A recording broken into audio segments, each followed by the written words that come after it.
Hello everyone, good evening. I'm Purnima from Fertility Dost and today we have Dr. Reena Gupta from Nova IVF.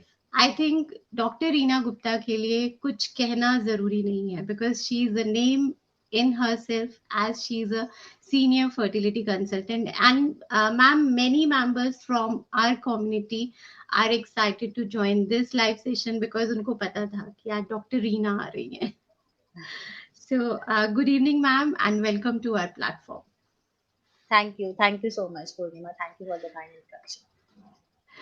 So, with Dr. Reena, we are going to discuss about very important topic that is recurrent failures. Hmm. IVF करवाते हुए recurrent failures is like a kind of depressing thing for us as a Hmm. patient, as a lady who is going for her IVF parents treatments. But along with that, एक doctor के लिए भी ये recurrent failures बहुत अजीब चीज होती है. ऐसा Yeah. नहीं है कि हमारे फेलियर्स हैं तो वो डॉक्टर्स के नहीं हैं, डॉक्टर्स के भी हैं. तो with doctor Reena today we are going to discuss this topic with the perspective of doctors, and along with that how as a patient, as a lady who is going for her IVF treatment, how could we overcome this depression or overcome these failures issues. So Dr. Reena, let's start with this particular term, recurrent implantation. What Yeah. actually is this? Why we call it recurrent? Like after how many cycles, failed cycles, we call it recurrent failures? What may be the causes? And yes, what we can do to stop Do. it. Yeah. So over to you, ma'am, now. Thank you, Purnima. So one thing is, there is a difference between recurrent IVF failures and recurrent implantation failures. So recurrent implantation failure is a part of one part of recurrent IVF failures. Recurrent IVF failures can be because of, there are no egg formations, there is no proper stimulation, there is no good embryo formation. But recurrent implantation failure is a different thing. In recurrent implantation failure, we say that when we have had at least three good embryo transfers failed, whether it is fresh or frozen, in which we have at least transferred four good quality embryos.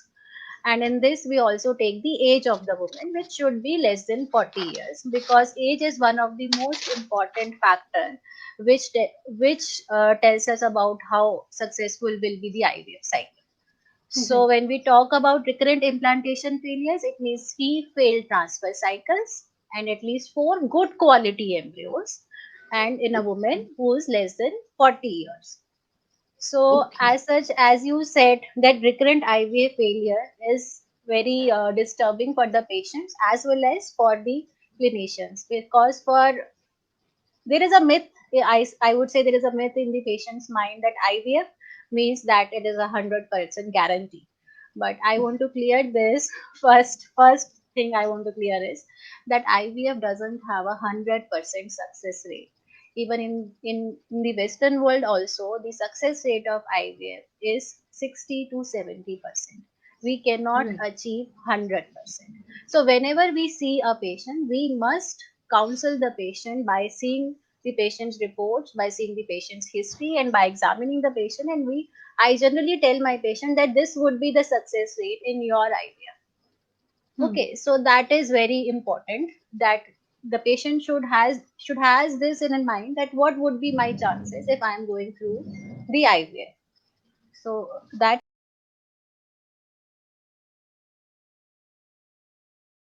now, the recurrent implantation failure can be because of many causes. So, when we talk about implantation, that means the embryo implantation means that embryo is getting attached to the uterus in a layman language. In our Right. language, when the embryo gets attached or gets penetrated to the inner layer of the uterus, that is the endometrium. And when it is seen on ultrasound, when we call it that the gestational sac is seen on ultrasound, then we call that the embryo has implanted. Okay, so Right. implantation means the embryo is getting attached to the uterus and then it is visible on the ultrasound. Right. So for implantation, we need a good embryo and a good uterus. So Right. if a patient is experiencing recurrent implantation failures, then the reason can be either in the embryo or it can be in the uterus. Uterus. So yeah. So there are many reasons which can be associated with it. Let's talk about them one by one. First, if we talk about the uterus, then in the uterus there can be anatomical defects, which can be like there can be a polyp in the Right. uterus, which can hamper the implantation. If there is a polyp, then the chances of implanting the embryo over the polyp can be there, which will lead to the less blood supply to the embryo and hence the failure of getting the embryo attached to the endometrium.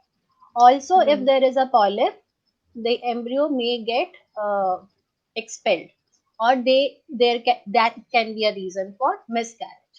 Similarly, Okay. the other reason for implantation failure can be a submucous fibroid.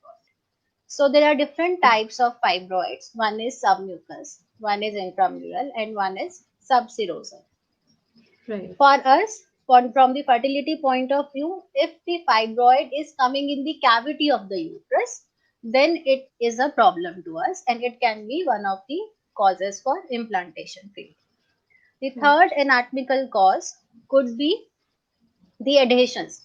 That means the walls of the uterus are stick to each other. So the blood supply Okay. in the uterus is less. So the embryo may not implant. There can be many reasons for these adhesions. The commonest reason in India is tuberculosis, genital Right. tuberculosis. If the woman has had a history of genital tuberculosis, then there can be adhesions in the uterus, which could be the cause of implantation failure. The other reason for adhesions could be past history of instrumentation in the uterus. That instrumentation could be in the form of previous DNCs after Okay. miscarriage, or DNC for any Hmm. other reason, or there can be other infections like PID, chlamydia, and all that. So these are Hmm. the anatomical reasons which can be the cause for implantation failure. The second thing in anatomical is the uterine anomaly, that by birth the uterus is abnormal. So there are many anomalies. The commonest which can cause implantation failure is uterine septum. So if in Hindi Okay. we say that if there is a parda, so if there is a septum in the uterus, then it can lead to implantation failure. So for all these anatomical, causes, we just need to deal with the cause. We just need to find out the cause first, that whether there is a polyp, there is a fibroid, or there are adhesions, or there is a septum, and then we need to operate and correct the cause. Then the other thing in the uterus is adenomyosis. Okay, Right. adenomyosis Very is common. generally, yeah, it is very common. The woman may have history of, painful periods, irregular periods, or there may be a history of intermenstrual bleeding. So Right. these patients may have adenomyosis. Adenomyosis can be focal. That means there can be a part of the uterus in which there is adenomyosis, or it can be diffuse. That means the whole of the uterus is bulky and is adenomyotic. Generally, Right. this adenomyosis is associated with endometriosis as well, which is also one of the causes for infertility. So, if Right. there is adenomyosis, the chances of implantation are less, and we need to put the patient on some drugs or hormones to suppress the adenomyosis to a level before transferring the embryos. And now, these were the common uterine causes. Now, the other anatomical cause could be in the tubes. See, generally, when we are doing IVF, bypass the tubes. We don't need the Right. tubes. Hmm. But if the tubes are diseased and if there is a hydrosalpinx means there is fluid in the tubes. This is infectious fluid which is there accumulated in the tubes. And if we can see this fluid on ultrasound, then this could be a reason for failure of implantation or failure of IVF.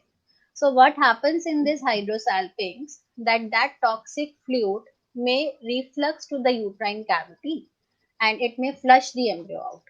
Okay, it will not let the embryo Okay. implant. So if there is hydrosalpinx which is visible on ultrasound or on HSG, then it has to be taken before we are transferring the embryos. The common Right. reason for hydrosalpinx could be, as I said, genital tuberculosis. So in genital Hmm. tuberculosis also you can find hydrosalpinx. The other reasons could be chlamydia, which is also a kind of infection, and it can also be seen in patients with endometriosis when because of adhesions the Okay. ostia of the tube gets blocked and the fluid keeps on getting accumulated in the tubes and then it becomes a hydrosalpinx. So Okay. adhesions can also be a reason for hydrosalpinx. So this is also one of the reasons for the implantation failure. Then Right. there are some hormonal causes also for implantation failure. One is like if the thyroid profile is deranged, if you are Right. hypothyroid or you are hyperthyroid. In both the cases, if your thyroid is not controlled, it may affect the implantation. Similarly, if you have hyperprolactinemia, that means if prolactin is one of the hormone which is secreted by the brain. So if it is increased, it may also lead to failure of implantation. Then if there can be some immunological causes, there are n number of immunological factors which are responsible for implantation, and as such there we cannot test all of them, but it has been hypothesized that immunological factors also play a role in IVF failures. Now this was all about the maternal part or about the uterus which can lead to implantation failure. Now we Right. talk about the seed, that means the embryo. So as I Embryo. said, we need two things. One is a good uterus and the other is a good embryo. So Right. if if there is a problem in any of these, then it can cause a failure of IVF. So now let's talk about the seed. That means the embryo. So embryo should be good. So now we have so many advances in IVF, and with time, the success rate of IVF has also increased. Previously, we used to have a success rate of 30-40% when the IVF was started. Now we have a Right. success rate of 60-70%. Why? Because it is because of the better, stimulation protocols, better culture media, and extended culture. That means we are taking the embryos from day 3 to day 5. Day 5, that means the blastocyst stage, which has a Right. higher implantation rate. So when we talk about the implantation rate, what do we mean? जब हम implantation rate की बात करते हैं, we mean that if I have transferred two embryos, let's say Mm-hmm. I have transferred two embryos, out of whom how many has resulted in a clinical pregnancy? That means how many of them I can see on the ultrasound if it is pregnant. Okay. So if I have transferred two and I can see two pregnancies, then it is Mm-hmm. 100%. If I have transferred two and I can see one pregnancy, then it is 50%. 50%. So Right. yeah. So when we transfer day 3 embryos, that means we are transferring the embryos and on cleavage stage, then it is said that the implantation rate is 25-30%. Okay. Okay. So that means if we have transferred one day 3 embryo, the chances of implantation is 30% maximum. Okay, if we have transferred two, it is maximum 60%. But 60. when we transfer day 5 embryos, that is blastocyst stage, then the implantation rate is 45 to 50%, because the embryo has grown in the lab and it has been selected as such that it is a better embryo as compared to a day 3 embryo. So the implantation rate of day 5 embryos is 45 to 50%. So if I Okay. transfer one day 5 good embryo in a woman who is less than 35, then the chances of pregnancy or chances of a clinical pregnancy is 50%. If I transfer two day 5 embryos, it is around 70%. That's Oh, how with the blastocyst stage from 30 to 40% pregnancy rates, we are now to 60 to 70%. 70%. Right. pregnancy rates. So this is how it is important, that the embryo quality is important, and embryos are formed in the lab. So when we are going for IVF, when we see the history of the patients, that how many embryos were transferred, at what stage were they transferred, what was the grade of the embryos, all these things are important. This tells us that what was the quality of the embryos and what was the actual chance of pregnancy in those embryos when those embryos were transferred. So this tells Okay. us the quality of the embryos, tells us the reason, that was it actually the embryo was at the fault and that's why the patient couldn't get pregnant.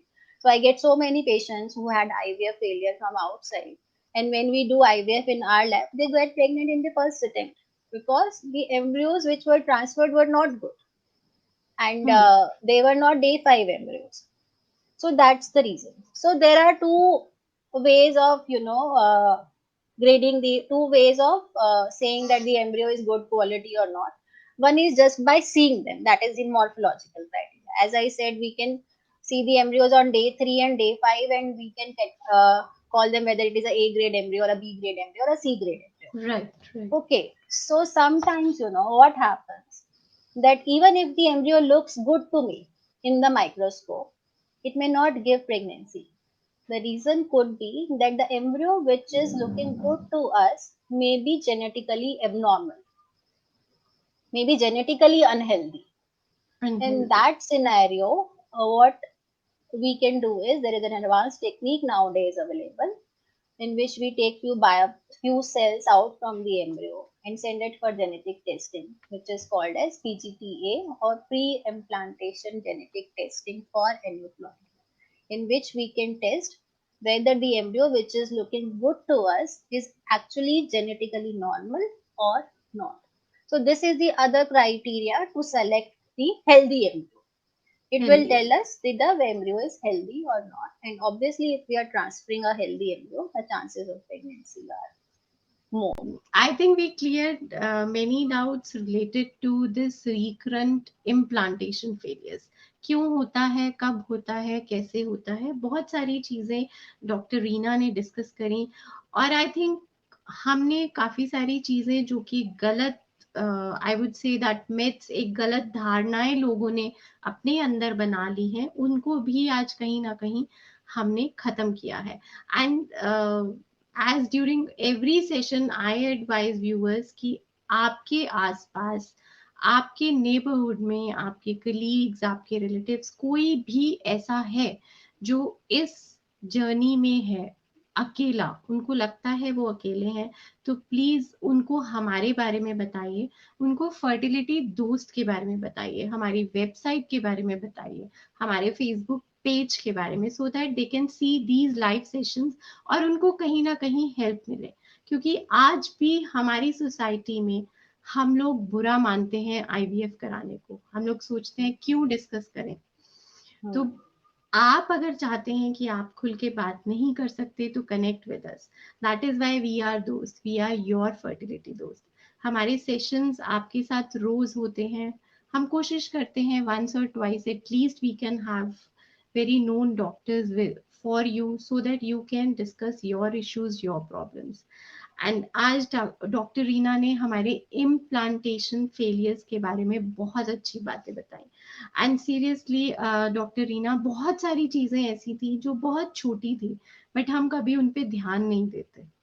आज हमें पता चला कि each and every minor detail is important, चाहे वो एक छोटा सा पॉलिप ही क्यों नहीं है, that is also important. Yes. सो और एक चीज और फॉर आवर व्यूअर्स, अगर आपको डॉक्टर रीना से अपॉइंटमेंट चाहिए, you want to meet her, you want to discuss your fertility issues with her, please let us know, drop us a message and we'll arrange your appointment with her. So thank you doctor Reena, thank you so much. Thank you, Purnima. बहुत छोटा topic था but आपने बहुत आसान तरीके से एक एक पॉइंट को लेके समझाया, and you just given us almost an hour to our viewers, and thank you for that. Thank you ma'am, Thank you. Thank you so Thank you, much. Purnima. Thank you so much.